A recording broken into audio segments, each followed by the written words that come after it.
Echoes of the Void. Chapter 1. The Silence Before.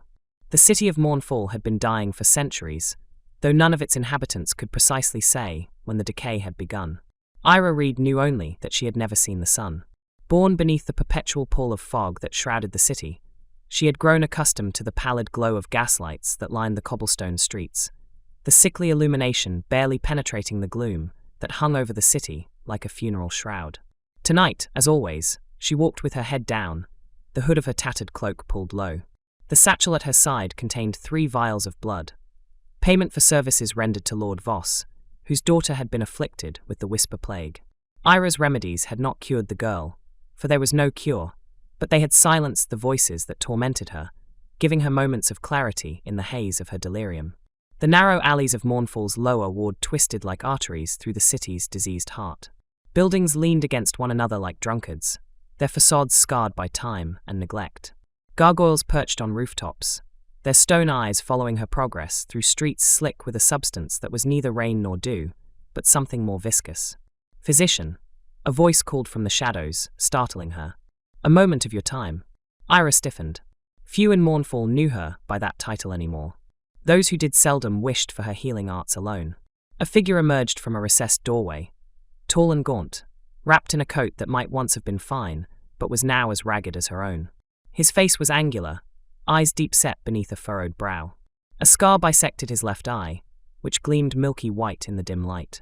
"I have no business with strangers," she said, fingers tightening around the bone handle of the knife concealed in her sleeve. "And yet business has found you nonetheless." The man's voice was like gravel, worn smooth by years of use. "You are Eira Reed, once of the Healers' Guild, before they cast you out for delving into the old sciences." Her breath caught. "Who are you?" "My name is Thorn. I serve Master Alaric Vale of the High Tower. He requests your presence." Eira nearly laughed. "The Master Arcanist wishes to see a disgraced physician? I think not. I know better than to walk willingly into a viper's nest." Thorn's expression remained impassive. "He offers payment." He extended a gloved hand, revealing a coin that seemed to absorb the meager light around it rather than reflect it. Black metal stamped with ancient symbols that made Eira's eyes ache to look upon them. "Void silver," she whispered, desire and fear waging war within her. A single coin could sustain her for months, perhaps even by passage from this dying city. "For your consultation alone. More awaits should you accept his commission." Eira knew she should refuse. The High Tower was home to the Arcane Collegium, where practitioners of the sanctioned mysteries dwelled in luxury while condemning those who sought knowledge through forbidden means. Yet, the coin promised freedom, or at least a reprieve from the grinding poverty that had been her companion since her expulsion. "What ails your master that he cannot seek help from his fellow arcanists?" Thorn's scarred eye twitched slightly. "Some conditions require unconventional expertise." It was not the first time Eira had been sought out by those who publicly reviled her kind. Desperation made hypocrites of even the most righteous. "When?" "Now. My master's condition worsens with each passing hour." Eira weighed her options. The vials in her satchel needed to be delivered by dawn, but there was time enough before then to at least hear what the arcanist wanted. "Very well. But I set my own terms once I've assessed your master's condition." Thorn nodded once, a sharp gesture that brooked no further negotiation. He turned and began walking, expecting her to follow. As they navigated the warren of streets, Eira noted how the architecture gradually transformed. The sagging tenements gave way to sturdier structures of stone and iron. The few people they passed, cloaked figures hurrying with downcast eyes, gave them a wide berth, sensing something in Thorn that repelled curiosity. The high ward rose before them, its buildings standing straight and proud, defying the entropy that claimed the rest of Mournfall. Gas lamps burned more brightly here, their light steady and clean. The streets were dry, the air less tainted. And there, piercing the veil of fog that perpetually shrouded the city, stood the High Tower. Its spire of black stone rose impossibly high, its upper reaches lost in the mist. Runes carved into its surface glowed with a faint blue luminescence, pulsing slowly like the heartbeat of some vast, slumbering creature. "I've never seen it this close," Eira admitted, unable to mask the awe in her voice. "Few from the lower ward do," Thorn replied. "Fewer still enter willingly." As they approached the tower's base, Eira felt a pressure building in her ears, as though she were descending into the depths of a chasm rather than approaching a structure that reached toward the heavens. The sensation intensified as they neared the entrance. A massive door of dark wood bound with bands of the same light-drinking metal as the coin in her pocket. Thorn placed his palm against the door. The runes flared, then faded, and the door swung inward without a sound. "The master awaits in the Chamber of Echoes," he said, gesturing for her to enter. "Speak only when spoken to. Touch nothing. And whatever you see or hear, show no fear." "Why would I be afraid?" Eira asked, but the tremor in her voice betrayed her. Thorn's scarred, I seemed to glow faintly in the dark. "Because fear is the appropriate response to the truth, physician. And tonight, you will witness more truth than most souls can bear." Chapter 2. The Tower's Heart. The interior of the high tower defied Eira's expectations. Instead of the opulence she had imagined, gilded furnishings and tapestries depicting the Collegium's sanctioned histories, she found austere grandeur. The entrance hall rose several stories, its walls unadorned black stone that seemed to pulse with an inner light. No visible source illuminated the space. Rather, a diffuse glow emanated from the very air, casting no shadows. Thorn led her to a spiral staircase that wound both upward and downward from the central hall. They descended. "I thought the master arcanist would reside in the tower's upper reaches," Eira remarked, her voice hushed despite herself. "What makes you think we are not ascending?" Thorn replied cryptically. Eira opened her mouth to question him further, but stopped as she realized she could no longer discern which direction they were moving. The staircase twisted in ways that defied conventional geometry, and her inner ear revolted against the impossible turns. She gripped the railing, metal that felt unnaturally warm beneath her fingers, and focused on placing one foot before the other. After what seemed like hours, but could only have been minutes, they emerged into a circular chamber. Unlike the stark hall above, this room was cluttered with the paraphernalia of both arcane and scientific inquiry. Brass instruments of unknown purpose shared space with alchemical apparatuses. Books and scrolls were stacked haphazardly on every surface. The air smelled of ozone and something else, a metallic tang that reminded Eira of blood. In the center of the chaos stood a man bent over a desk strewn with papers covered in dense calculations. He did not look up as they entered. "Master Vale," Thorn announced. "I've brought the physician." Alaric Vale straightened slowly, like a man in pain. When he turned to face them, Eira struggled to maintain her composure. The arcanist's face was a study in contrasts. The right side was that of a handsome man in his 5th decade, with a strong jaw, high cheekbone, and an eye of piercing blue. The left side, however, was in a state of constant flux, features sliding and reforming, flesh rippling like the surface of a pond disturbed by unseen creatures moving beneath. His left eye, when it momentarily stabilized, was not an eye at all, but a swirling vortex of darkness. "So this is the infamous Eira Reed," Vale said, his voice remarkably normal given his appearance. "Your reputation precedes you." Eira found her voice with effort. "As does yours, Master Arcanist. Though your condition was not mentioned in the tales." A smile twisted half of Vale's face. "Few have seen me in recent months. Fewer still live to speak of it." He gestured to a chair opposite his desk. "Please sit. We have much to discuss, and little time." Eira remained standing. "I prefer to establish the terms of our arrangement before proceeding further." "Caution." "Good." Vale nodded. "Very well. I suffer from what my colleagues euphemistically call arcane degradation. The common folk might name it a curse. I seek neither a cure, for there is none, nor comfort in my final days. What I require is someone with knowledge of both conventional medicine and alternative sciences. To what end? To slow the progression long enough for me to complete my work." He gestured to the papers on his desk. "I stand on the verge of a discovery that will transform our understanding of the void and its influence on our world." Eira had heard such claims before, from desperately ill patients grasping at purpose in their final days. Yet something in Vale's manner suggested this was no mere delusion. "Show me your notes," she said. Vale's normal eye narrowed. "My research is not the subject of our consultation. Everything is relevant when treating arcane degradation. The specific rituals performed, the entities contacted, the artifacts handled, all contribute to the pattern of decay."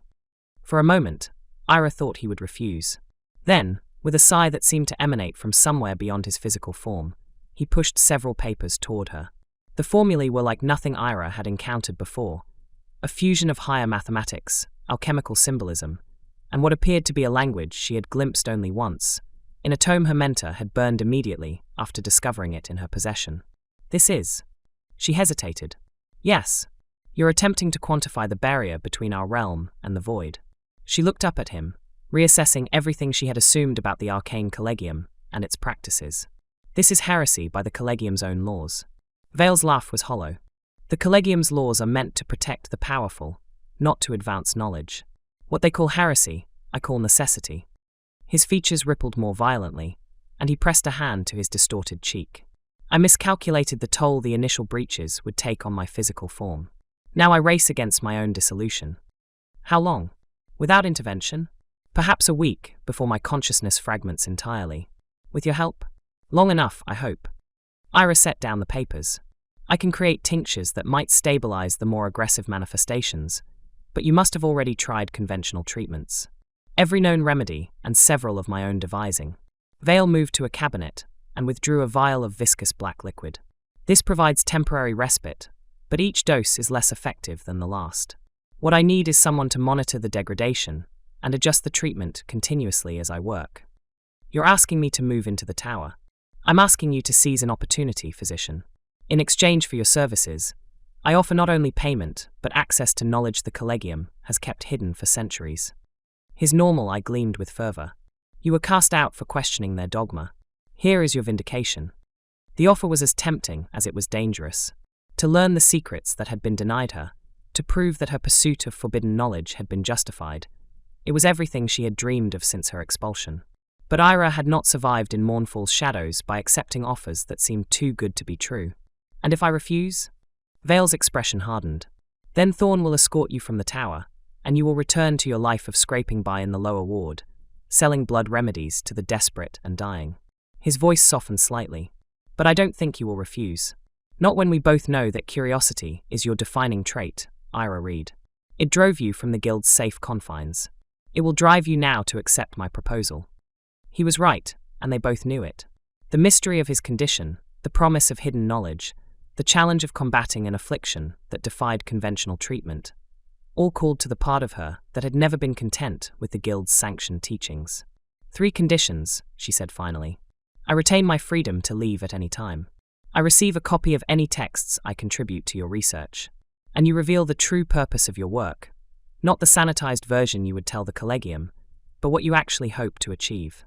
Vale studied her for a long moment, his shifting features making his expression unreadable. Then he extended his right hand, the stable one, across the desk.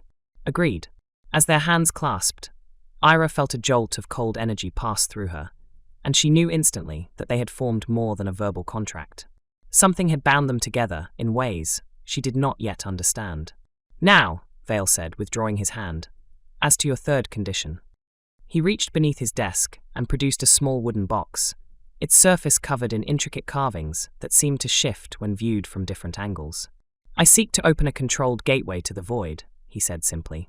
Not to allow its denizens passage into our world, as the foolish and power-hungry have attempted throughout history, but to extract something far more valuable.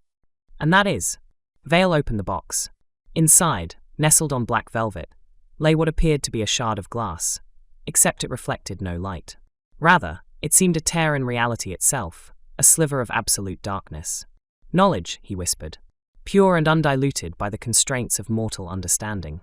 The answers to questions our kind has asked since first we gazed upon the stars and sensed the vastness beyond. Eira felt a chill that had nothing to do with the tower's temperature. And the cost of this knowledge? Vale closed the box, but the image of that dark shard remained imprinted in Eira's vision like an afterimage of the sun. That, he said, is what we shall discover together. Chapter 3, Beneath the Skin. 7 days passed in a blur of feverish work. Eira established a laboratory in a chamber adjoining Vale's study, combining her medicinal knowledge with the arcane resources at her disposal. The tower provided everything she requested, often before she realized she needed it. Ingredients appearing on her workbench as if conjured from her thoughts. She quickly learned that Vale's condition defied categorization. It was not merely physical decay, nor was it a conventional curse. The arcanist's essence was becoming untethered from reality, his body struggling to maintain coherence, as parts of him existed simultaneously in both the material world and the void. The tinctures she brewed brought him hours of stability at a time, brief windows during which his features remained solid and his mind clear. During these periods, he worked with manic intensity, refining calculations and constructing a device he called the resonator. Eira found herself drawn into his research despite her initial caution. The theory underpinning his work was elegant and terrifying, a mathematical proof that the barrier between worlds was not impermeable but semi-porous, allowing a constant exchange of energies that most humans could neither detect nor harness. The void is not empty, as the Collegium teaches, Vale explained during one of his lucid periods. It is teeming with forms of existence so alien to our understanding that our minds simply cannot process them. What appears as darkness is merely the failure of our perception.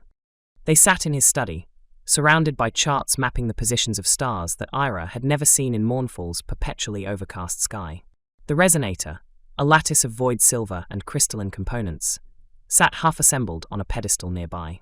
If that's true, then what you're experiencing isn't degradation at all, Eira mused, watching the subtle ripples beneath the skin of his left arm. It's transformation.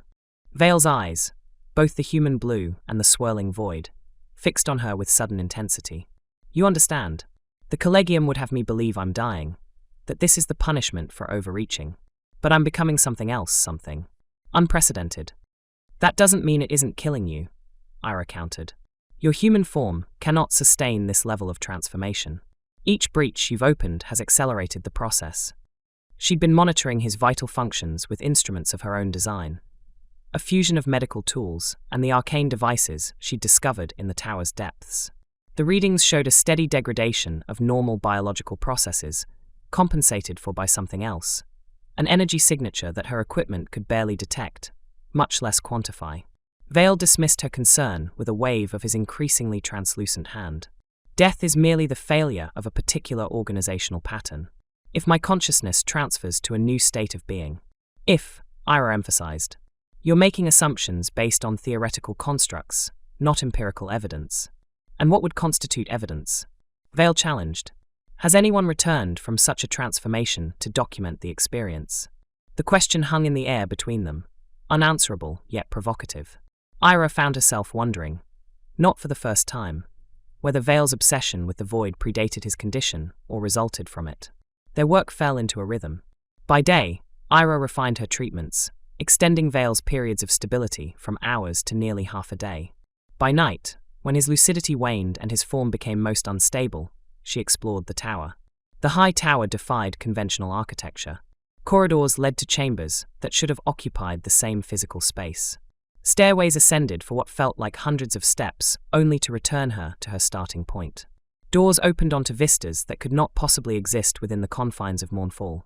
Windswept moors, desolate coastlines where black waves crashed against jagged rocks, forests of trees with luminescent bark and leaves that whispered in languages no human throat could produce. On the 8th night, she discovered the library. Unlike the cluttered study where she and Vale worked, this space was immaculate. Shelves of dark wood rose from floor to ceiling, stacked with books bound in materials Eira could not identify. Some seemed to be leather, but with textures too fine or patterns too intricate for any animal hide she recognized. Others appeared metallic, their covers catching non-existent light in ways that hurt her eyes. In the center of the room stood a pedestal supporting a massive tome. Its cover was deepest black, unmarked by title or ornamentation, and Eira felt drawn to it as if by physical force. I wouldn't, said a voice behind her. She turned to find Thorn standing in the doorway, his scarred eye gleaming more brightly than she had yet seen. What is this place? She asked, forcing herself to step away from the pedestal. The Master's private collection. These texts are not meant for casual perusal.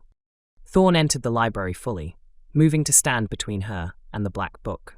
Especially not that one. What is it? Thorn's expression remained impassive, but something in his posture suggested discomfort. The Master calls it the lexicon of echoes. It records the voices of those who have crossed the threshold and returned. Changed. People like Vale? No. Thorn shook his head. The Master has not crossed over. He has merely thinned the veil between himself and what lies beyond. Those whose words are recorded in the lexicon went further. Most did not survive the experience with their sanity intact. Eira's gaze was drawn back to the book despite her efforts to look away. And Vale thinks he can succeed where they failed. The Master believes he has identified the flaws in previous attempts. His approach is more measured, more scientific. Thorn's voice held a note that might have been doubt. But the void is not a laboratory. It responds to the observer in ways that defy quantification. It was the most Thorn had spoken since their first meeting, and Eira sensed an opening.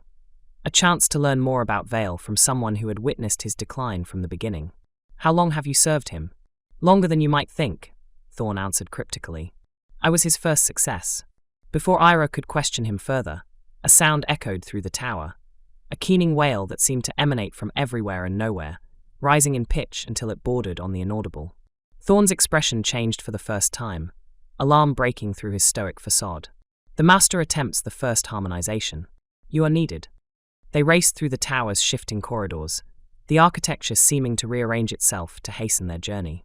When they reached Vale's study, they found the arcanist hunched over the now-completed resonator. The device hummed with energy, its crystalline components vibrating at frequencies that made Eira's teeth ache.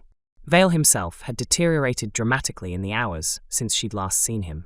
The division between his human and transformed sides had blurred, his entire form rippling like the surface of a pond in a rainstorm.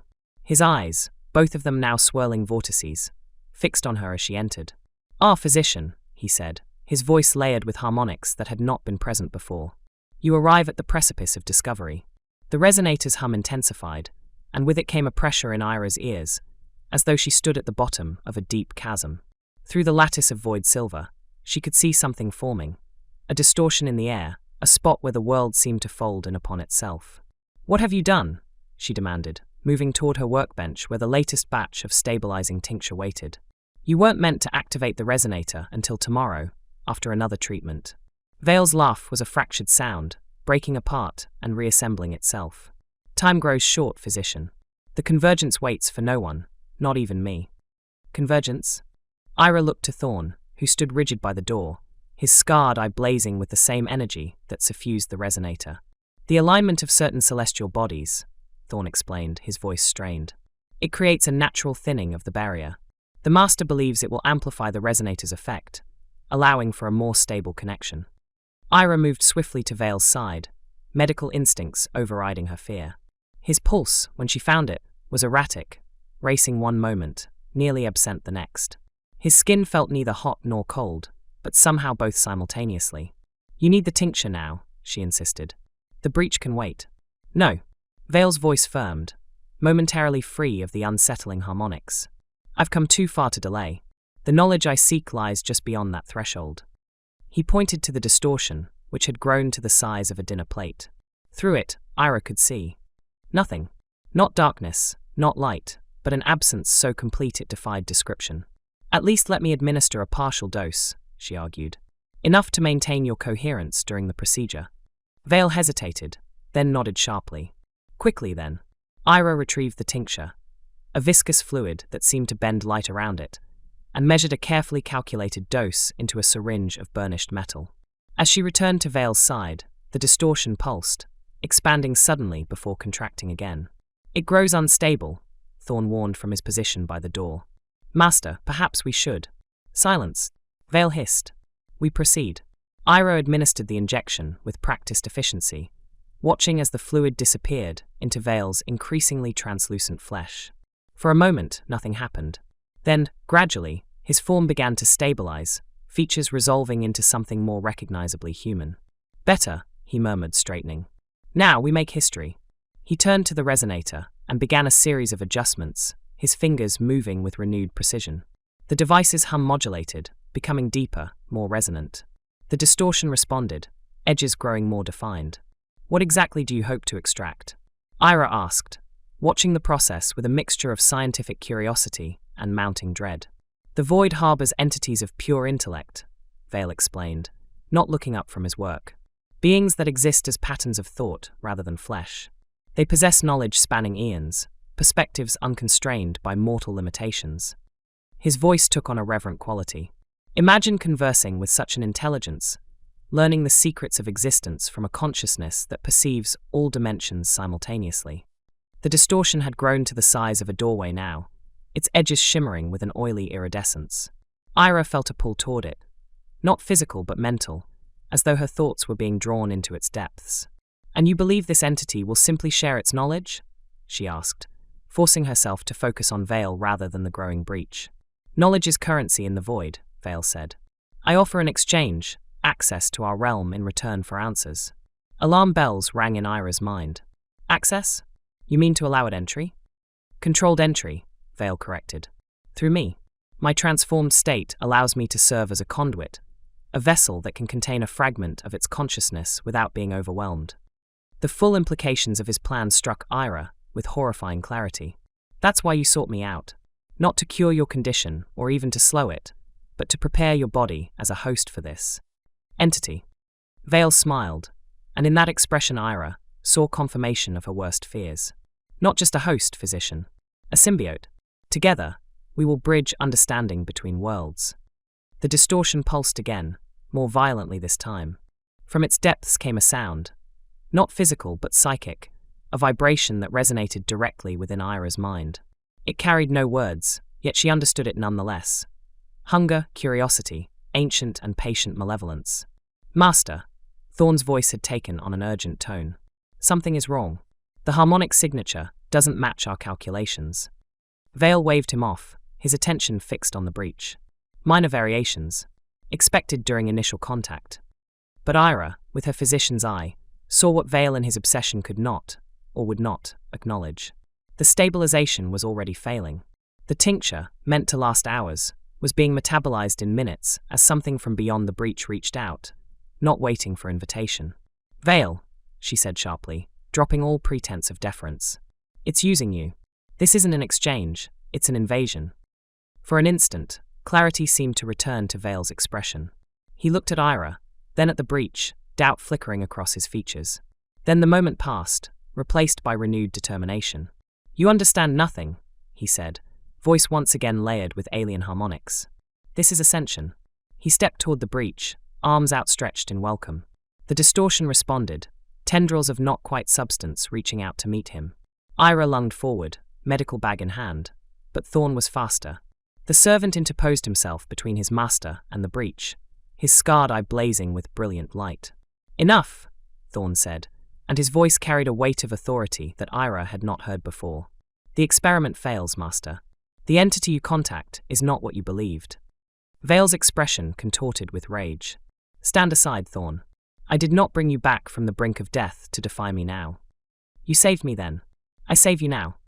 Thorn stood firm, hands raised toward the breach.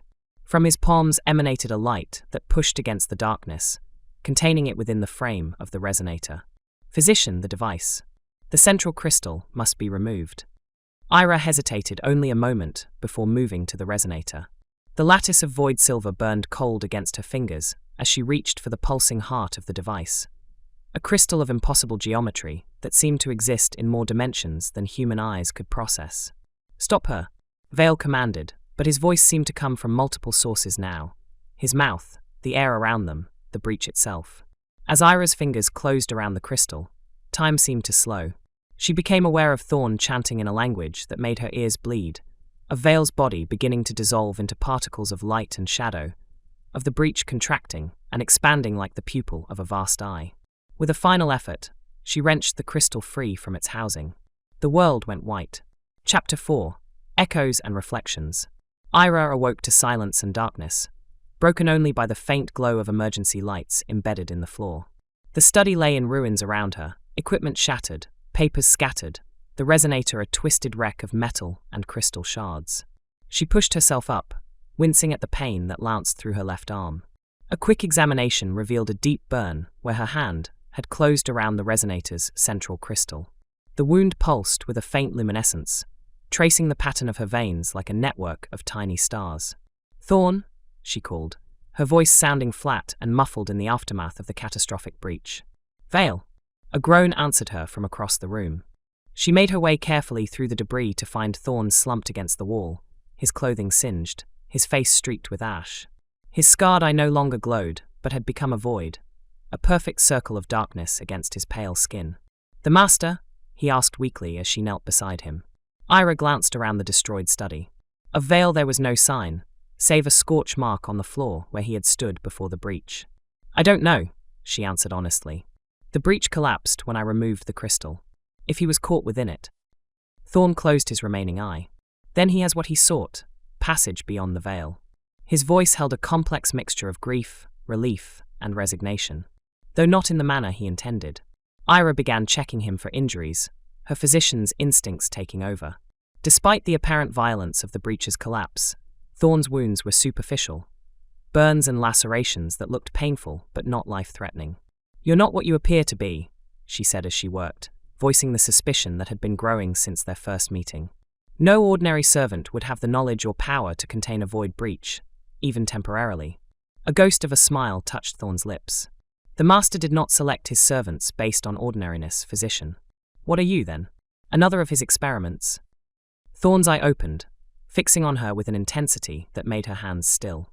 "I am what remains of the last arcanist who attempted what Vale just tried. My body returned from the threshold, but much of my essence remained behind." He gestured to his scarred eye. "This is the mark of my passage, a window that can never fully close." Eira sat back on her heels, processing this revelation. "You tried to warn him. I have lived the consequences of hubris. I hoped my example would temper his ambition." Thorn's expression darkened. "I failed in that, as I failed to protect him at the end." A sound interrupted them, a soft, rhythmic tapping from beyond the study's shattered door. Footsteps drawing nearer. "The Collegium," Thorn whispered urgently. "They will have felt the breach collapse. You must leave before they arrive. They will show no mercy to those they find here. But you, I am bound to the tower. My fate is sealed." He pressed something into her hand, a small key of void silver, warm to the touch. "Take this. It opens a way out through the lower levels. Follow the signs of the crescent moon." "What about Vale's research? His notes?" Eira glanced at the scattered papers, instinctively wanting to preserve the knowledge they had fought to uncover. "Leave them. That knowledge has claimed enough victims." Thorn's expression softened slightly. "But take this." He removed an amulet from around his neck, a small vial containing what appeared to be a fragment of the night sky, stars swirling in miniature. "It will shield you from the Collegium's searching magics." The footsteps grew louder, accompanied now by voices calling orders in clipped, authoritative tones. Eira helped Thorn to a more comfortable position against the wall, her physician's ethics warring with her instinct for self-preservation. "Go," he insisted. "I will tell them you perished in the breach. Live physician, and remember what you witnessed here."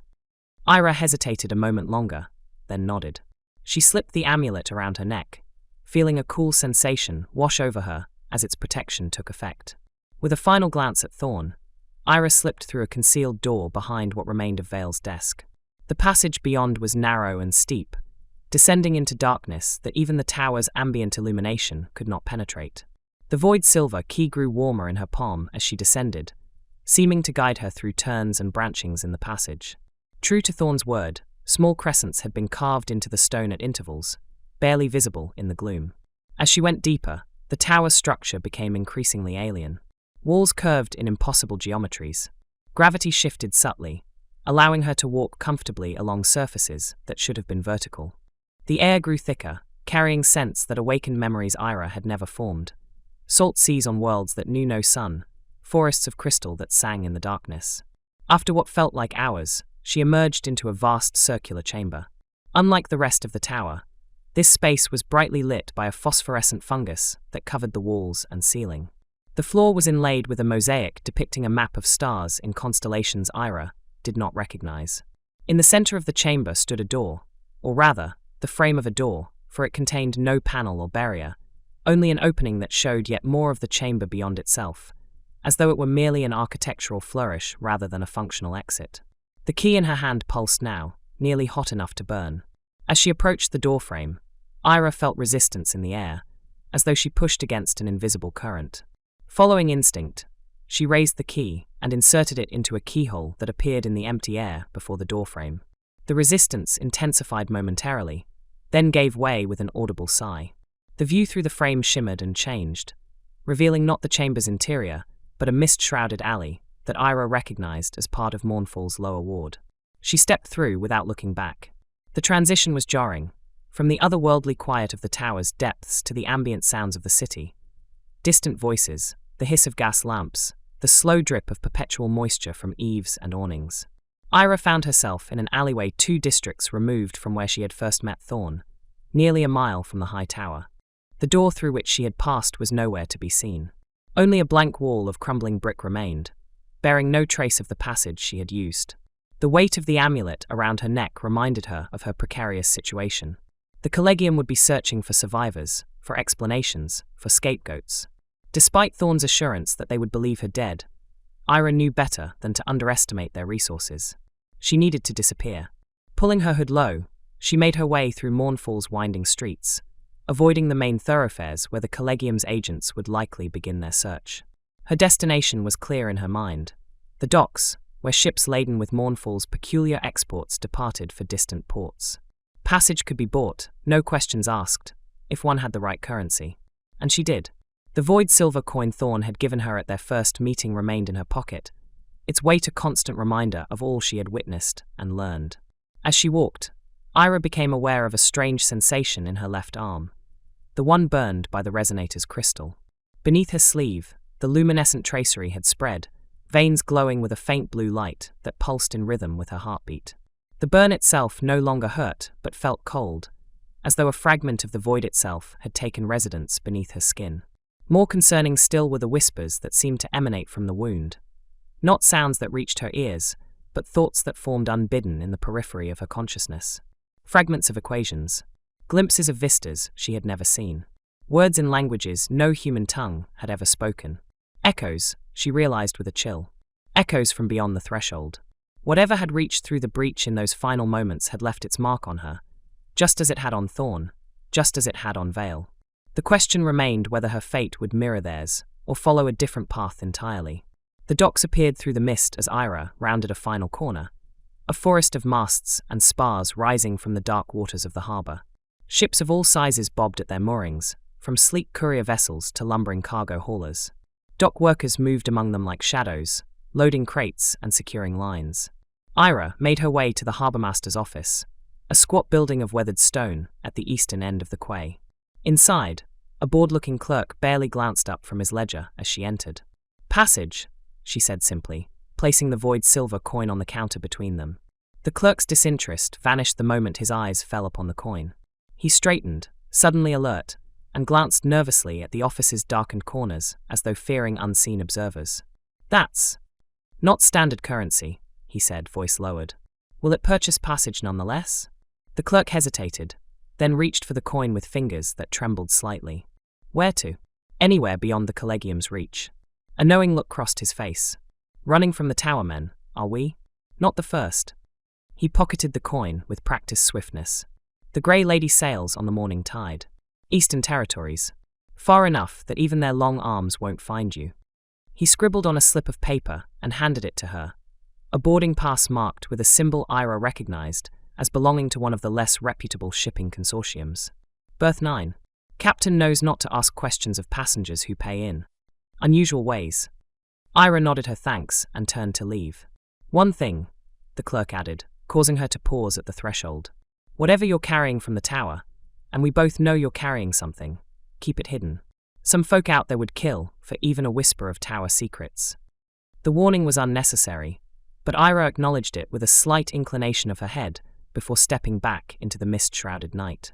Berth 9 was at the furthest end of the docks, where the more disreputable vessels moored.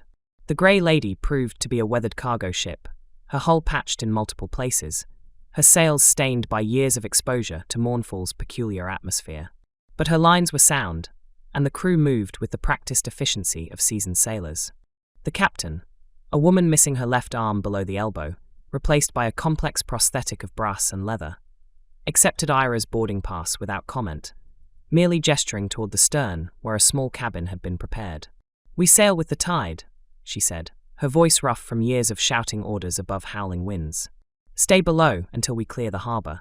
Collegium's been in an uproar since sunset. Best they don't see new faces." Eira retreated to the assigned cabin, a cramped space barely large enough for a narrow bunk and a small chest for personal belongings. She had nothing to stow, having fled the tower with only the clothes on her back and the cryptic gifts from Thorn. As the ship creaked and groaned around her, preparing for departure, Eira examined her marked arm more carefully. The luminescent tracery had continued to spread, reaching now to her shoulder and beginning to extend across her collarbone. Where it touched, her skin felt neither pain nor pleasure, but a curious absence of sensation, as though those parts of her were becoming disconnected from the whole. The whispers, too, had grown more insistent, still unintelligible, but carrying an unmistakable urgency. They spoke of distances and dimensions, of geometries that could not exist in the physical world, of entities that perceived time as a landscape rather than a river. Carefully, Eira removed the amulet Thorn had given her, studying the miniature cosmos contained within the vial. The stars swirled in patterns that seemed almost deliberate, forming constellations that held meaning just beyond her comprehension. As she watched, one star brightened, then another, tracing a path through the void. A message, or a warning. She could not tell, but the pattern matched the spread of the luminescence beneath her skin, suggesting a connection she did not yet understand. A sudden lurch signaled the ship's departure from the dock. Eira replaced the amulet around her neck and lay back on the bunk, listening to the sounds of the vessel coming alive around her. Orders called, ropes creaking, sails unfurling to catch what little wind penetrated Mournfall's perpetual miasma. For the first time in days, she allowed exhaustion to claim her, slipping into a sleep haunted by dreams of vast, empty spaces where whispers echoed for eternity. Chapter 5, Beyond the Mist. Eira woke to silence, not the absence of sound, but its perfect stillness, as though the world held its breath. The ship no longer rocked with the harbour's gentle swell. The air in the cabin had changed, carrying a crispness that Mournfall's perpetually damp atmosphere never possessed. She rose and made her way to the small porthole.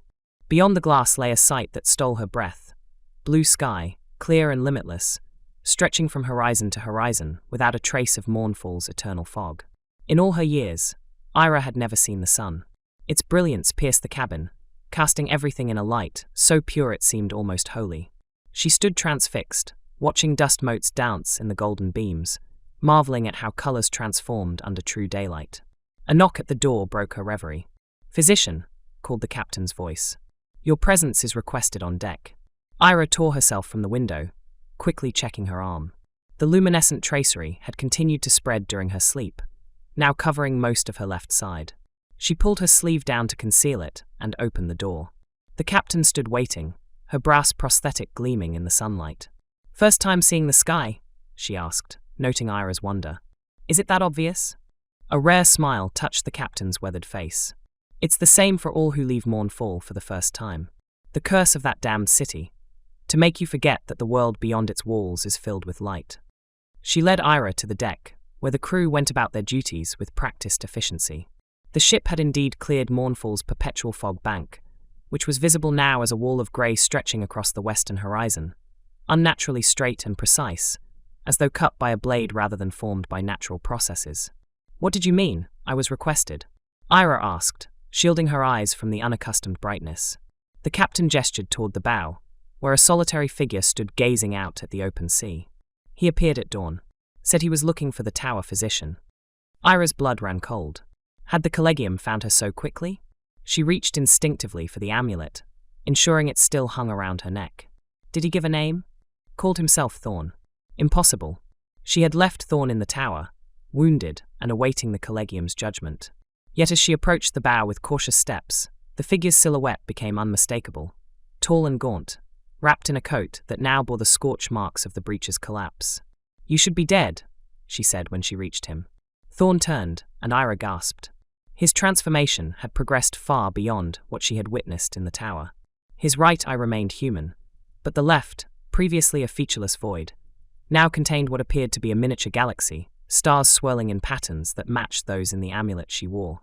"Death is a threshold like any other," he replied, his voice carrying harmonics that reminded her of Vale in his final moments. "Some cross it. Others circumvent it. How did you escape the collegium?" "The same way you did, through passages known only to those who have glimpsed beyond the veil." He gestured to her concealed arm. "The mark spreads, does it not? And with it the whispers." Eira nodded reluctantly. "What is happening to me?" "You touched the void directly when you removed the crystal. It left an impression, just as it did on me, just as it did on Vale and countless others before us." Thorn's expression softened slightly. "But your experience differs in one crucial aspect. You did not seek it out. You acted to close the breach, not to exploit it. That intent may shape your transformation." "Transformation?" The word sent a chill through her. "I'm becoming like you? Like Vale?" "Not necessarily. The void responds to the one who touches it, reflecting aspects of their nature back upon them. Thorn gazed out at the horizon, where the first stars were becoming visible as the day waned toward evening. My curiosity became obsession. Vale's ambition became hubris. Your compassion may manifest differently. That's not an answer. No, Thorn agreed. But it is the truth. I cannot predict your path any more than I could prevent Vale from following his. Eira leaned against the railing, processing his words. The sea stretched before them, endless and bright, so different from Mournfall's enclosed gloom that it seemed almost a different reality. Why did you follow me? She asked finally. To warn me? To study my transformation? Or something else entirely? All of those reasons, and one more. Thorn's galaxy eye pulsed with inner light. Vale is not dead, physician. Not in any way that matters. What do you mean? I saw him disappear into the breach. His physical form, yes. But part of him remains, fragmented, disembodied, but conscious. Thorn tapped his temple. I can hear him, through the connection we share. He drifts in the spaces between worlds, seeking a way back. Horror and fascination warred within Eira. And you think he'll find one? Eventually. The void is not a prison, but a labyrinth. Those with sufficient will can navigate its paths, given time. Thorn's voice lowered. And Vale's will was always formidable. So you followed me to warn me that a disembodied arcanist might come seeking revenge? Despite the gravity of the situation, Eira could not keep a note of skepticism from her voice. Not revenge. Completion. Thorn turned to face her fully. His consciousness requires a vessel, one already touched by the void, but not yet fully claimed by it. One whose physical form remains intact, but whose essence has begun to resonate with the frequencies beyond the threshold. Understanding dawned with terrible clarity. Me. He'll come for me.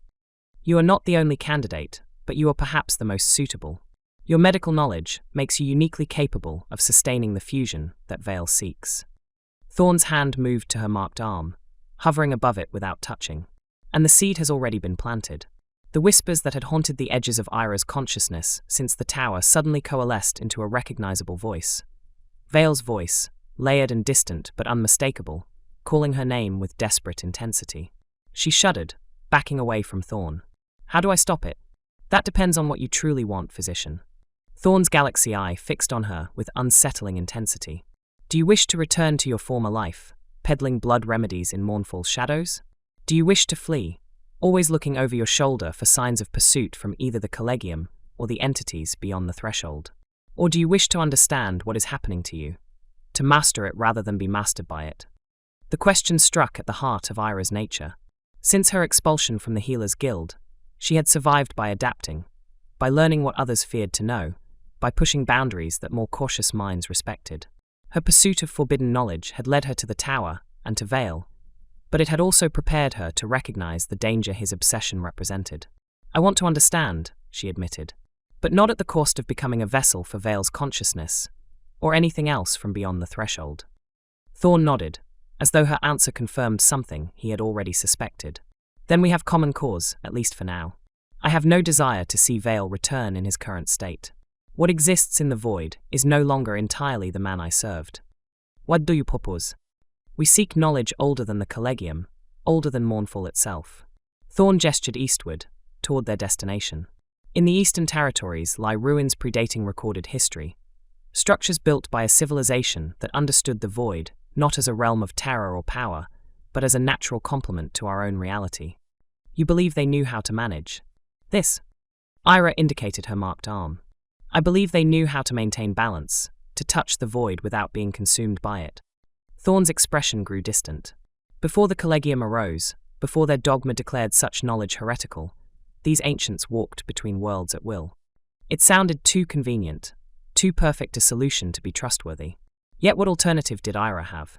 She could feel the marks spreading, the whispers growing more coherent with each passing hour. Whether she trusted Thorn or not, she needed allies who understood what she faced. And your price for this guidance? She asked, knowing that nothing associated with the void came without cost. Thorn's smile was tinged with sadness. My price is already paid, physician. I seek only to correct the imbalance my own folly helped create.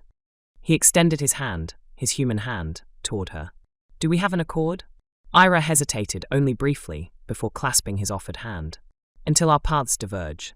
As their hands met, a resonance passed between them, Not the cold jolt she had experienced with Vale, but a warm vibration that seemed to quiet the whispers momentarily. In that silence, Eira glimpsed something behind Thorn's carefully maintained facade, a regret so profound it had become the cornerstone of his existence. "Rest while you can," he advised, releasing her hand. "We reach the Eastern Territories in 3 days. After that, our journey truly begins." Eira returned to her cabin as the sun set fully, casting the sea into darkness broken only by starlight. Through her porthole, she watched constellations she had never seen before wheel slowly across the night sky, tracing patterns that seemed almost like writing, messages encoded in light for those with eyes to read them. The whispers had returned, but changed somehow by her encounter with Thorn. Vale's voice remained, still calling her name, but it seemed more distant now, counterbalanced by other voices that spoke not of domination, but of harmony, of balance between worlds. Eira slept, and in her dreams, she walked a path between stars, guided by voices that spoke in the language of light. Chapter 6: The Ancient Way. The Eastern Territories were nothing like Mournfall.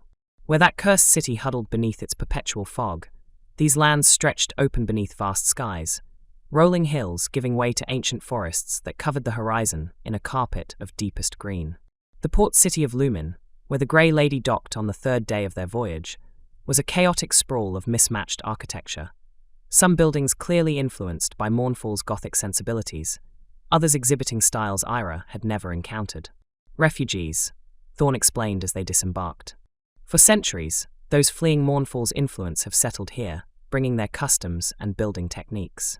The result is a city with no single identity, but many voices, not unlike the void itself. They made their way through streets teeming with life and color, a stark contrast to Mournfall's somber processions. Vendors called their wares in a dozen different languages. Children played in sunlit squares. Musicians performed on street corners, their melodies blending and competing in a cacophony that somehow avoided discord. Eira found herself overwhelmed by sensory input after years in Mournfall's muted environment. Colors seemed too vivid, sounds too sharp, scents too complex. She kept her marked arm concealed beneath her cloak, though the luminescence had grown bright enough that it occasionally drew curious glances from passers-by when it pulsed. "The ruins lie 3 days' journey inland," Thorn said as they passed through a market square dominated by a fountain carved in the shape of intertwined serpents. "We'll need supplies and transportation." "And what exactly are we seeking there?" Eira asked, still uncertain of Thorn's true motives despite their accord. "The ancients called it the Nexus, a place where our world and the void exist in perfect equilibrium. Neither realm dominates, both interpenetrate in harmonic resonance." Thorn's galaxy eye pulsed as he spoke, as though responding to the very concept. "It is said that those who enter the Nexus can resolve the conflicts within themselves, the tensions between flesh and void, between form and essence." "Resolve how? By choosing one realm over the other? By accepting both as aspects of a greater whole." Thorn gestured to a passing woman whose left hand was comprised entirely of swirling light, contained within an intricate framework of silver. "Look around you, physician. The Eastern Territories have never rejected the void as Mournfall does. Here, those touched by it live openly, their transformations integrated rather than feared." Eira had indeed noticed individuals throughout the city bearing marks similar to her own.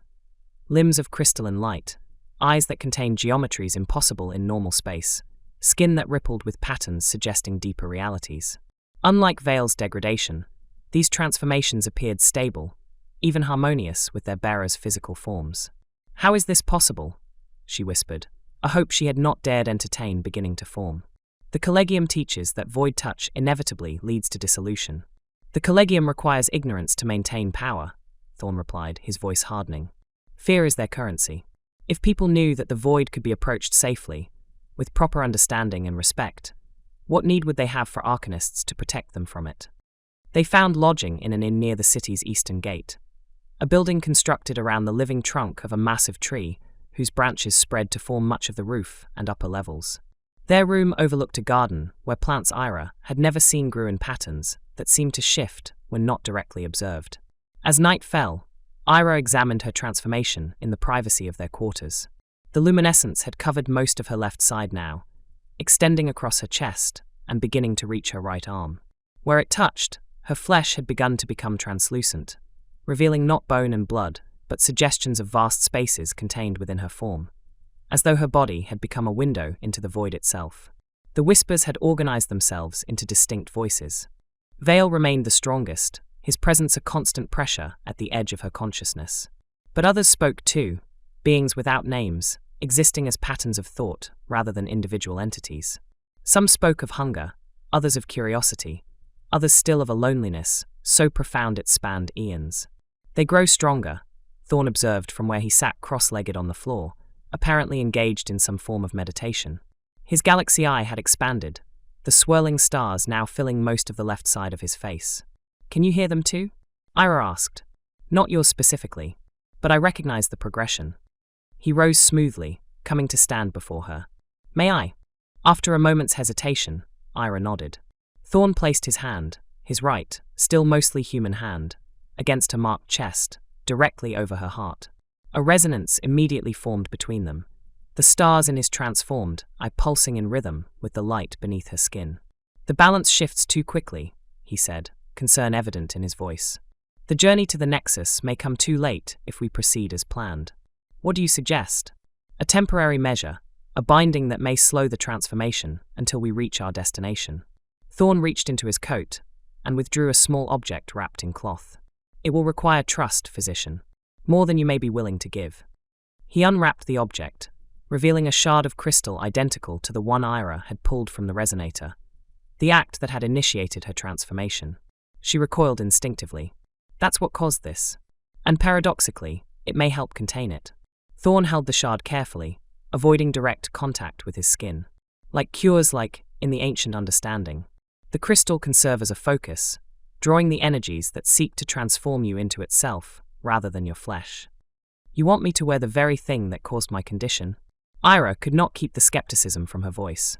"I want you to use it as a tool rather than be used by it." Thorn's expression softened. "But the choice must be yours. I will not force this path upon you as Vale attempted to do." The mention of Vale sent a spike of pain through Eira's marked side, as though the arcanist's disembodied consciousness had responded to his name. His whispers intensified, becoming almost coherent. Promises of power, of knowledge, of liberation from the constraints of flesh. Against that seductive call, Thorn offered a different path. Not denial of the void's influence, but its channeling, its integration into a balanced whole. It was the approach she had sought as a physician, treating void touch as a condition to be managed rather than an enemy to be vanquished. "How would it work?" she asked finally. Thorn indicated the amulet she still wore around her neck. "We place the shard within the vial, alongside the cosmic fragment. Your connection to the void will flow through the crystal, rather than expanding through your physical form." He hesitated. "There will be pain. The process is not gentle." "Pain I can endure." Eira removed the amulet, studying the miniature cosmos contained within. "Will this affect the amulet's protective properties?" "It will change them. Rather than concealing you, it will reveal you, but only to those who have themselves touched the threshold. To ordinary eyes, you will appear as you always have." A calculated risk, then. Protection from the Collegium's mundane searching in exchange for visibility to entities like Thorn himself, and whatever else might exist in this world, or beyond with the ability to perceive void touch. "Do it," she decided, handing him the amulet. The process was indeed painful. As Thorn carefully inserted the crystal shard into the vial alongside the swirling stars, Eira felt each point of contact as a burning lance through her transformed flesh. The voices in her mind howled, some in rage, others in what seemed almost like ecstasy. Vale's presence surged against the barriers of her consciousness, seeking to prevent the binding. When it was done, Eira lay trembling on the wooden floor, sweat-soaked and exhausted. The amulet rested against her chest, now containing both the cosmic fragment and the crystal shard, the two seemingly at war within the confined space of the vial. Gradually, they settled into an uneasy equilibrium, orbiting one another in complex patterns. The transformation had not reversed, but Eira could feel its progress halting, the energies that had been rewriting her flesh now drawn into the crystal, cycling through it in a closed loop rather than expanding further into her body. "Rest," Thorn advised, helping her to the bed. "Tomorrow we begin our journey to the Nexus." Eira slept deeply that night, her dreams quieter than they had been since the tower's collapse. She walked through landscapes of impossible beauty, crystal forests whose every branch captured and refracted light in patterns that conveyed meaning, vast plains where the ground itself pulsed with consciousness, Cities built not of stone but of pure mathematics, their architecture a proof of theorems no human mind had yet conceived. And through it all, a sense of being watched by something vast and patient. Not with malice, but with a curiosity so profound it transcended morality entirely. She woke before dawn to find Thorn already prepared for travel, his few possessions packed in a weathered satchel. Her own belongings consisted of nothing but the clothes she wore and the amulet around her neck. "The binding holds," he observed, noticing how the luminescence had receded slightly from her right side, concentrating instead around the amulet. "But it is temporary. We should not delay." They left Lumin as the sun rose, joining a merchant caravan heading inland. Their cover story, that they were scholars researching ancient ruins, was accepted without question by the caravan master, a woman whose eyes suggested she had seen enough in her travels to know when not to inquire too deeply. For 3 days they journeyed through the eastern territories, the landscape gradually changing from cultivated fields to wild forests to ancient groves where trees of impossible size reached toward the sky like pillars supporting the very heavens. Eira noted how the flora changed as they progressed, plants becoming more exotic, more geometrically complex, as though the rules governing natural growth had been subtly altered. On the 4th day, they left the caravan behind, striking out on a nearly invisible path that Thorn followed with unerring confidence. The forest around them grew stranger still. Trees sprouted crystalline flowers that chimed softly in the breeze. Streams flowed uphill in defiance of gravity. Animals watched their passage with eyes that held more awareness than should be possible in non-human creatures. "The influence of the Nexus grows stronger," Thorn explained as they paused beside a pond whose waters swirled in patterns exactly matching those within Eira's amulet. "The boundary between realms thins.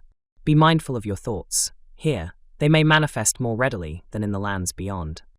As if in response to his warning, a cluster of luminous butterflies materialized around Eira, their wings bearing patterns identical to the spreading marks on her skin.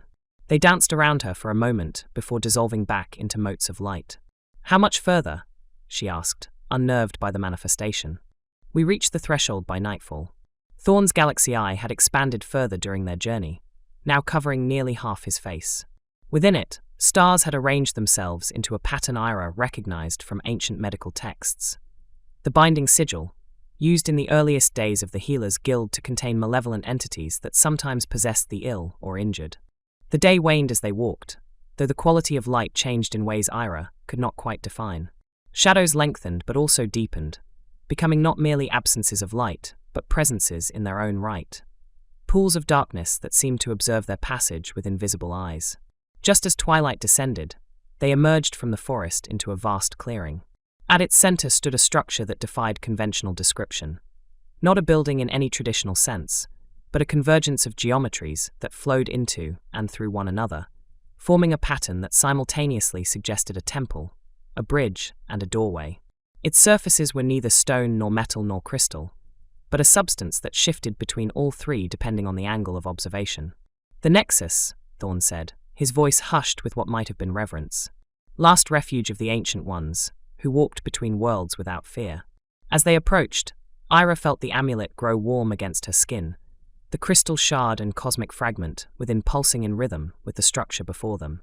The voices in her mind, subdued since the binding but never entirely silent, rose in a chorus that held no words but conveyed a profound sense of homecoming. All except Vale. His presence withdrew deeper into her consciousness, as though recoiling from the Nexus or hiding from its influence. "What happens now?" Eira asked, pausing at the edge of the structure's shadow. "Now you make your choice, physician." Thorn turned to face her fully, his transformation more evident than ever. The stars within his galaxy eye had arranged themselves into a perfect replica of the Nexus's impossible geometry. "You may enter alone and seek the balance that will allow you to contain what you have begun to become. Or we may enter together and confront what remains of Vale." Thorn's expression grew solemn. "I did not tell you the complete truth about my purpose. Yes, I sought to help you manage your transformation. But I also followed you because you represent our best hope of drawing Vale's consciousness out of the void and putting an end to his interference once and for all." "You want to use me as bait," Eira realized, anger flaring. "I want to use the connection that has already formed between you." Thorn's voice remained calm. Vale's consciousness fragments further with each passing day in the void. Soon, nothing recognizable will remain of the man he was. Before that happens, he must be drawn out and released. You mean destroyed? I mean freed. Thorn's galaxy eye pulsed with emotion. What exists now is neither fully veil nor fully void entity. It suffers in its liminality, as all do who remain caught between realms. Eira touched the amulet, feeling the opposing forces within it. The crystal representing the human realm, the cosmic fragment embodying the void, both in precarious balance. Was that not what she herself had become?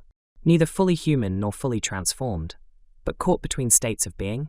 What does this confrontation entail? She asked. Within the Nexus, the connection between you and what remains of Veil will be amplified. He will attempt to complete what he began in the tower, to use you as a vessel for his return. But in doing so, he makes himself vulnerable. Thorn gestured to the amulet. That binding can be reversed, physician. Instead of drawing the void energies into the crystal, it can pull Veil's consciousness out of you and into itself, a prison far more appropriate than your flesh. It was a gamble, risking possession by Veil's fractured consciousness in the hope of trapping him afterward. Yet what alternative did she have? The transformation would continue to progress, with or without the binding. If Veil eventually gained control, what might he do with her knowledge, her skills, her access to the vulnerable? I'll do it, Eira said finally. But on one condition, if the binding fails, if Veil takes control. You must end me before I become a vessel for whatever he has become. Thorn's human eye widened slightly, but he nodded. You have my word. They approached the Nexus together as night fully descended. Unlike the structures of the mundane world, the Nexus did not darken with the setting of the sun, but rather seemed to absorb the starlight, channeling it through its impossible geometries until the entire structure glowed with a soft luminescence that matched the light beneath Eira's skin. As they reached the threshold, a doorway that seemed to open onto both everything and nothing simultaneously, Thorn placed his hand on Eira's shoulder. Once we enter, do not resist what you experience. The Nexus will test your perceptions, challenging the boundaries you have constructed between self and other, between reality and possibility. Those who fight against it become lost between realms. Eira took a deep breath, feeling the crystal shard pulse against her chest. And Veil? He will come when he senses the opportunity. Be ready. With that enigmatic warning, Thorn stepped through the threshold, his form briefly warping as though viewed through a lens of flowing water before resolving on the other side. Eira followed, and the world dissolved around her. She found herself standing in a vast chamber that could not possibly have fit within the exterior dimensions of the Nexus. Above, below, and all around stretched a cosmos in miniature, galaxies spiraling through a void that paradoxically felt intimate rather than cold, nurturing rather than hostile. The floor beneath her feet was solid yet transparent, revealing depths that seemed to continue infinitely. Thorn stood nearby, but transformed. His partial melding with the void had been completed within this space, his entire left side, now a window into that other realm, stars and nebulae swirling within the confines of his humanoid shape.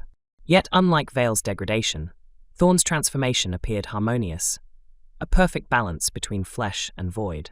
This is what awaits you, he said, his voice carrying harmonics that resonated with the chamber itself. Not dissolution, but integration. Not loss, but expansion. Before Eira could respond, she felt a violent surge from within, Veil's presence, dormant since their approach to the Nexus, suddenly flaring with desperate intensity. The whispers that had haunted her consciousness became a howl, drowning out thought itself as Veil's fragmented consciousness recognized its opportunity. Finally, his voice echoed through her mind, no longer a distant whisper, but an overwhelming presence. A suitable vessel, prepared by my own design. Pain exploded through Eira's transformed side as the luminescence flared brilliant blue, expanding rapidly across her body. The binding crystal in her amulet cracked, its restraining influence weakening as Veil's were pressed against it. Thorn, she gasped, falling to her knees as the invasion continued. It's happening, too fast. Thorn was at her side instantly, his transformed hand covering the amulet. Focus, physician. Remember who you are. Remember what brought you here. Not ambition, not the hunger for forbidden knowledge, but compassion, the desire to heal, to mend, to make whole what has been broken. Veil's laughter echoed through Eira's mind. Compassion? A weakness I shed long ago. This vessel will serve purposes beyond your limited imagination, Thorn. The knowledge I gained beyond the threshold will reshape reality itself. Images flooded Eira's consciousness. Visions of Mournfall transformed, its perpetual fog replaced by a miasma of pure void essence. Citizens walking the streets with bodies half dissolved into cosmic matter, their minds no longer their own, but extensions of a vast, distributed consciousness centered on Vale himself. The Collegium Tower, rising to impossible heights, piercing the veil between worlds permanently, allowing entities from beyond to pour into reality without restriction. No, Eira growled through gritted teeth, focusing on her own memories to counter Vale's intrusion. She recalled patients healed under her care, lives saved through her knowledge. She remembered the satisfaction of puzzles solved, conditions diagnosed, pain alleviated. She conjured the face of her mentor at the Healers Guild, who had taught her that understanding must serve compassion, not replace it. The amulet pulsed against her palm as she clasped it, the crystal shard within fully cracked, but not yet shattered. Eira felt herself standing at a precipice. On one side, dissolution into what Vale had become. On the other, a different kind of transformation, guided by her own nature rather than his. In that moment of perfect balance, the nexus itself seemed to respond to her struggle. The chamber around them shifted, its geometries rearranging to focus the ambient energies directly upon Eira and the battle raging within her. Stars from the surrounding cosmos streaked toward her, gathering around the amulet like moths drawn to flame. Thorn's voice came as if from across a vast distance. Now, physician, the reversal. Focus your will through the crystal. Drawing on reserves of strength she didn't know she possessed, Eira visualized the flow of energy through her transformed flesh. Not fighting against it as she had been, but directing it, channeling it toward the cracked crystal. She imagined the binding reversed, pulling Vale's consciousness from the corners of her mind where it had embedded itself, drawing it into the amulet instead. Vale's presence fought with frantic desperation. You cannot contain me. I have walked between stars. I have communed with entities whose thoughts span eons. I am the threshold. You are a man who lost his way, Eira replied, not aloud but with her entire being. And I am sorry for what you became, but I will not join you in it. With a sound like reality itself tearing, the crystal shard in the amulet shattered completely. But instead of releasing Vale's consciousness back into Eira, it collapsed inward, creating a miniature singularity that pulled at the void energies permeating her form. The whispers that had become shouts dwindled rapidly, Vale's presence unraveling as it was drawn into the impossible space within the amulet. This is not the end, his voice faded, becoming once more a distant echo. Nothing truly ends in the void. Then silence.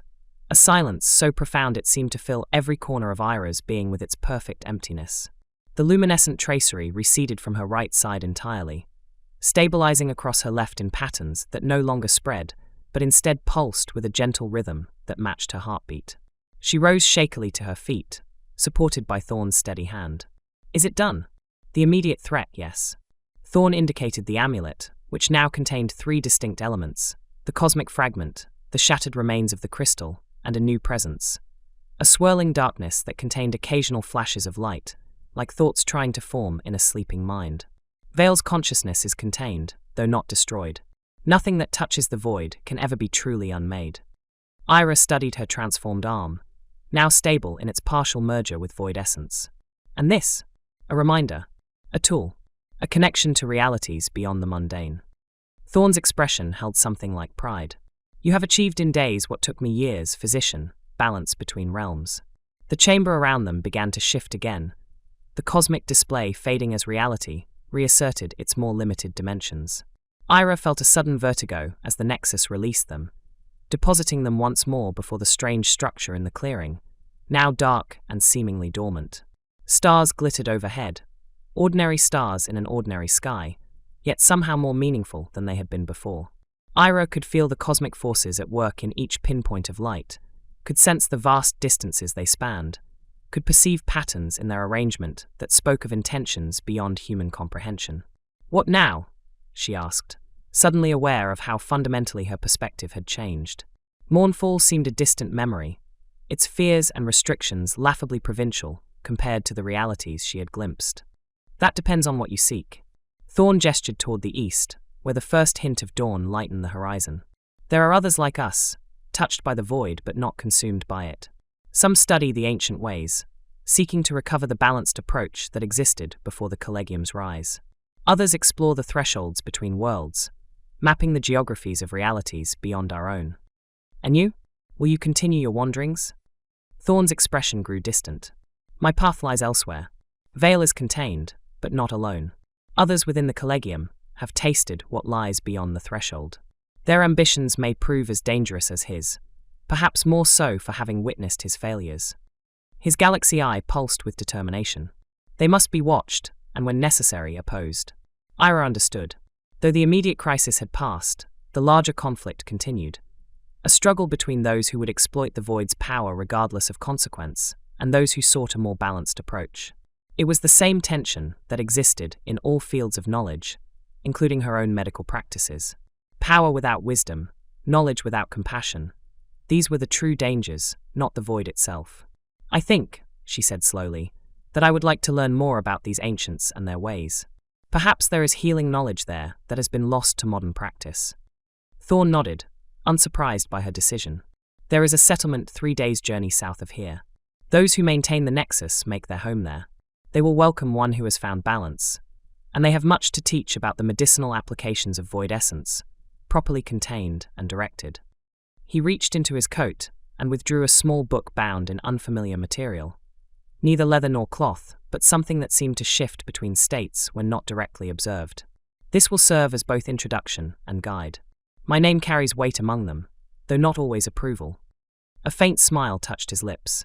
Our paths will cross again, physician. Those who walk between worlds inevitably find their journeys intersecting.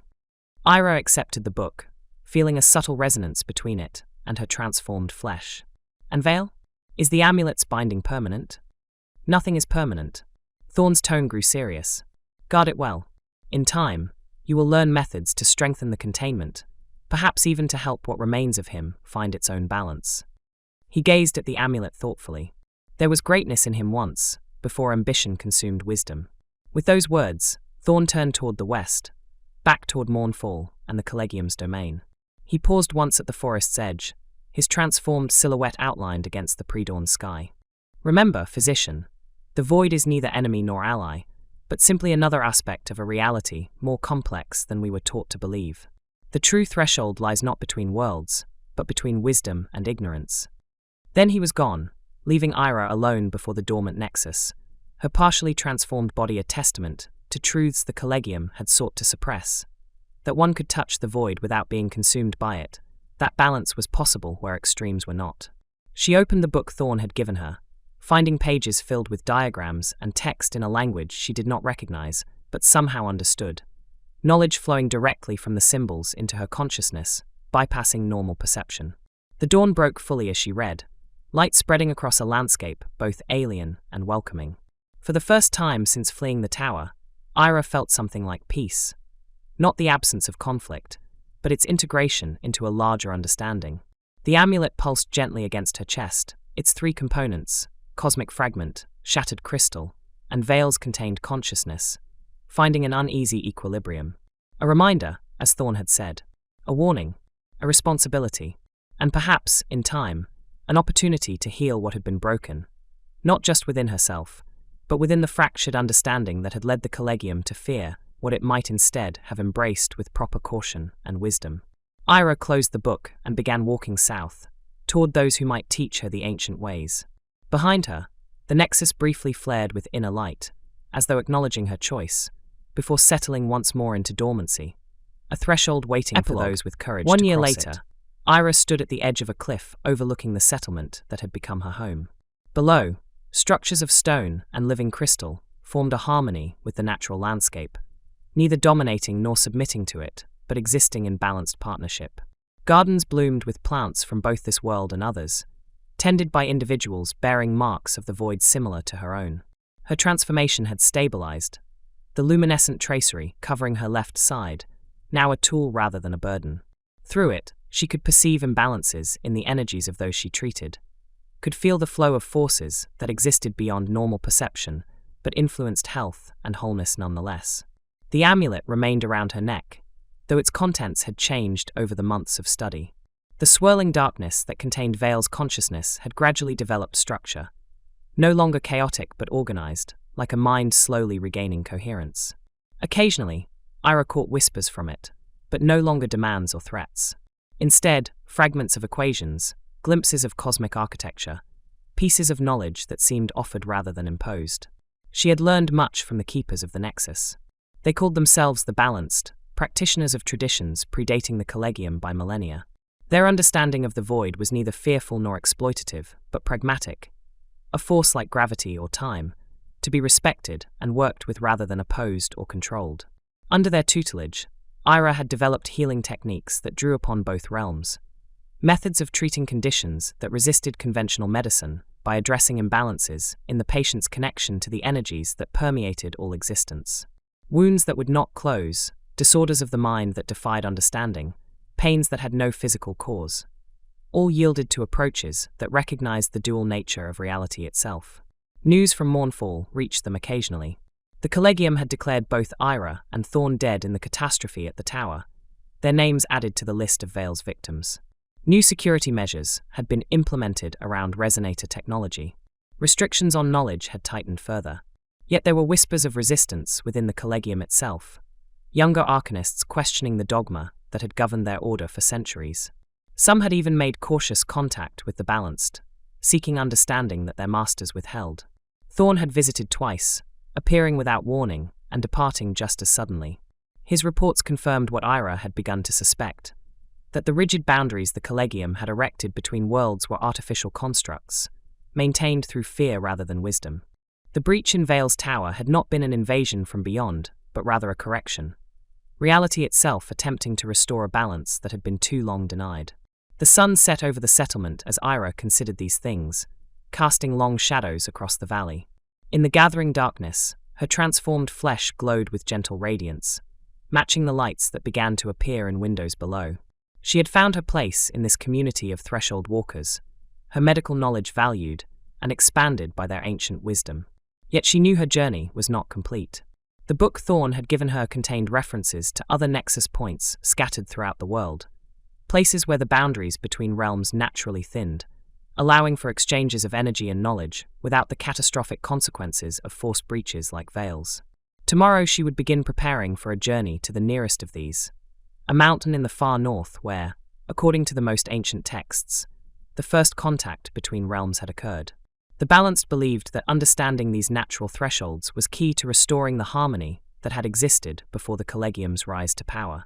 The amulet warmed against her skin, its contained energies resonating with her thoughts. Within it, the fragment of Vale's consciousness pulsed in what almost seemed like anticipation.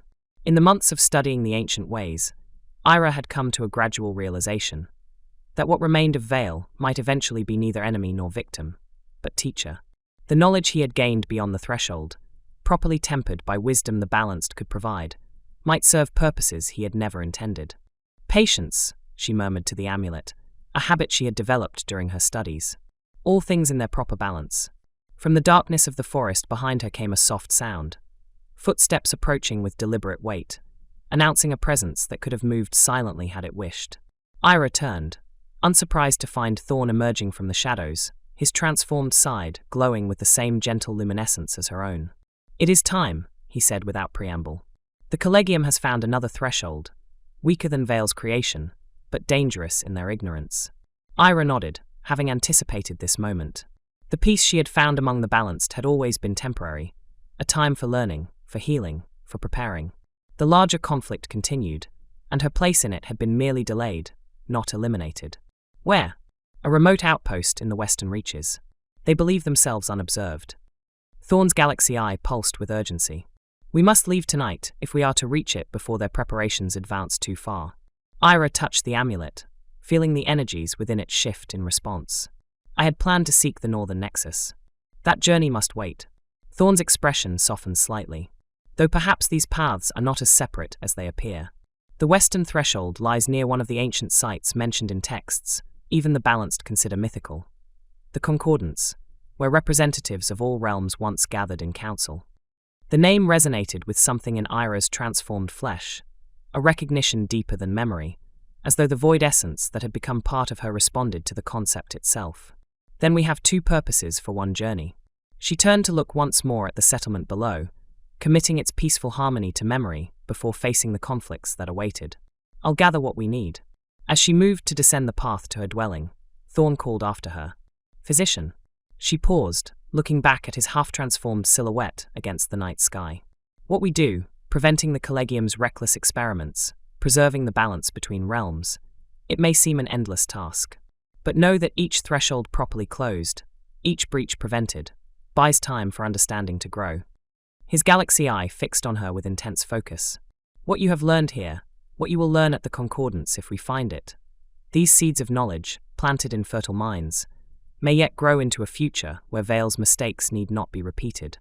Eira nodded, understanding the weight of his words. They were not merely closing breaches or opposing the Collegium's ignorance. They were preserving possibility, maintaining a middle path when extremes threatened to eliminate all nuance, all balance. I know, she said simply. All things in their proper balance. The amulet pulsed against her chest in what felt almost like agreement.